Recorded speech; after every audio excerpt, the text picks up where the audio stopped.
Halo anak-anak, pada kesempatan kali ini kita akan belajar bersama-sama Bahasa Indonesia tema 8 di subtema 1 untuk kelas 4, yaitu tentang teks fiksi. Teks fiksi adalah sebuah tulisan yang sifatnya imajinasi atau karangan yang tidak ilmiah dari penulis dan bukan berdasarkan kenyataan. Jadi, cerita fiksi itu tidak terjadi di dunia nyata dan hanya berdasarkan imajinasi atau pikiran dari pengarangnya. Ada beberapa jenis teks fiksi. Yang pertama yaitu dongeng. Dongeng adalah karya sastra yang berisi cerita penuh khayalan yang dianggap oleh masyarakat umum sebagai cerita yang tidak benar-benar terjadi.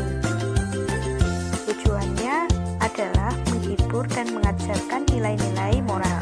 Dongeng ada beberapa jenis. Yang pertama adalah fabel. Fabel adalah sejenis dongeng yang berisikan cerita hewan-hewan. Contohnya, dongeng si Kancil dan Pak Tani. Nomor 2, dongeng lucu, yaitu cerita fiksi yang berisikan kisah atau perjalanan suatu tokoh yang menimbulkan kelucuan atau humor. Anak-anak pernah dengar dongeng Abu Nawas? Itu merupakan contoh dari dongeng lucu. Nomor 3 yaitu sage. Adalah dongeng yang berhubungan dengan kejadian atau peristiwa yang ada kaitannya dengan sejarah.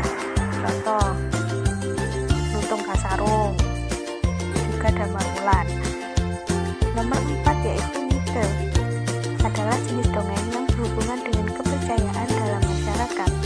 Contohnya, cerita tentang Ratu Padi. Yang terakhir yaitu legenda, merupakan dongeng yang menjelaskan tentang terjadinya suatu daerah. Pasti anak-anak tidak asing dengan yang namanya legenda ya. Contohnya yaitu asal-usul Tangkuban Perahu, asal-usul Danau Toba, dan asal-usul lainnya. Termasuk di dalamnya bagaimana Candi Borobudur, Candi Prambanan itu bisa ada. Cerita fiksi kedua yaitu cerpen. Cerpen adalah jenis karya sastra fiktif yang menceritakan kisah yang dialami oleh suatu tokoh secara ringkas, disertai dengan berbagai konflik dan terdapat penyelesaian atau solusi dari masalah yang dihadapi. Jadi inti dari sebuah cerpen itu adalah suatu karya yang dibaca dalam sekali duduk. Itu adalah istilah lain dari cerpen. Karena cerpen itu tidak terlalu panjang atau cerita yang ringkas, cerita pendek. Contoh dari cerpen adalah salah satunya adalah Robohnya Surau Kami yang ditulis oleh A.A. Nafis. Cerita fiksi nomor 3 yaitu novel adalah karangan prosa yang panjang mengandung rangkaian cerita kehidupan seseorang dengan orang di sekelilingnya dengan menunjukkan watak dan sifat setiap pelaku. Contoh dari novel yang terkenal adalah Laskar Pelangi yang ditulis oleh Andrea Hirata. Tokoh dalam cerita fiksi. Tokoh adalah orang yang memainkan peran dalam cerita. Setiap tokoh memiliki sifat yang berbeda.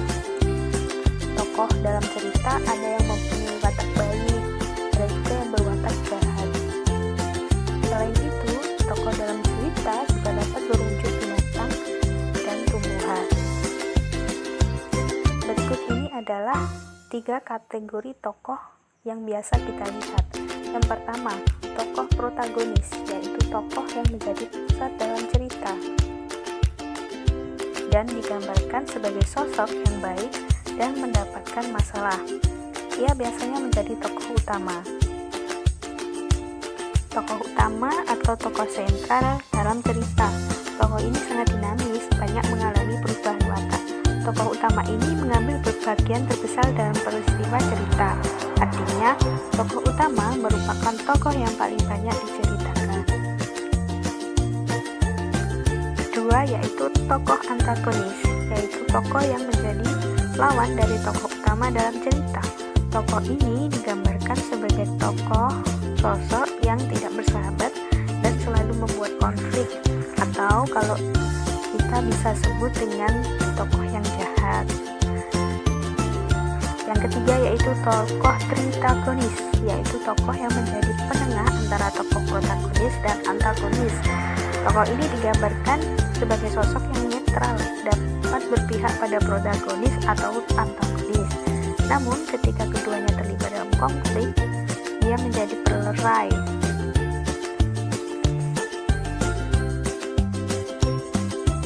Setelah anak-anak mengetahui tentang apa itu dongeng, kemudian apa itu tokoh dalam cerita, selanjutnya adalah menceritakan isi dongeng.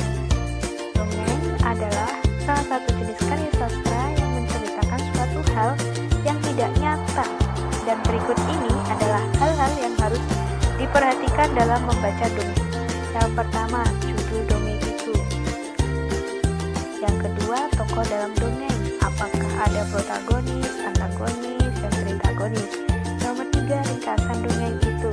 Nomor 4, hal-hal yang dapat dipetik dalam dongeng itu. Selanjutnya, mengidentifikasi unsur-unsur intrinsik dalam dongeng. Dongeng adalah cerita fiksi yang mengandung nilai-nilai moral atau pendidikan. Dongeng merupakan bagian dari karya sastra lama. Penyebaran dongeng dilakukan secara lisan atau diceritakan dari mulut ke mulut. Hal ini yang menyebabkan banyak dongeng yang memiliki kemiripan di beberapa tempat. Di dalam sebuah dongeng itu terdapat unsur-unsur intrinsik. Berikut ini penjelasannya. Yang pertama adalah tema. Tema adalah dasar dari cerita, pokok persoalan yang menjadi bahan utama dalam cerita. Nomor 2, tokoh, yaitu pelaku. Entah itu pelaku utama, pelaku sampingan, pembantu, dan sebagainya. Yang ketiga adalah watak, yaitu sifat atau karakter yang dimiliki oleh tokoh. Misalnya baik, kemudian penyayang, kemudian penolong, dan sebagainya. Nomor 4 yaitu latar, yaitu tempat dan waktu terjadinya cerita. Contohnya di rumah sakit, di rumah, di sekolah, dan lain sebagainya. Nomor 5, amanat, yaitu pesan atau amanat yang bisa dipetik dari cerita. Misalnya di dongeng Maling Kundang.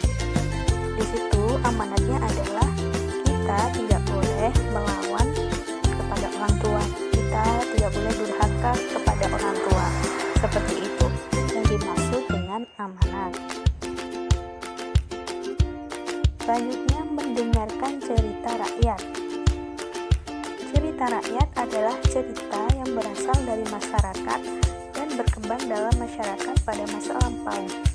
Pada umumnya, cerita rakyat mengisahkan tentang suatu kejadian masa lampau yang terjadi di suatu tempat atau asal muasal suatu tempat. Tokoh dalam cerita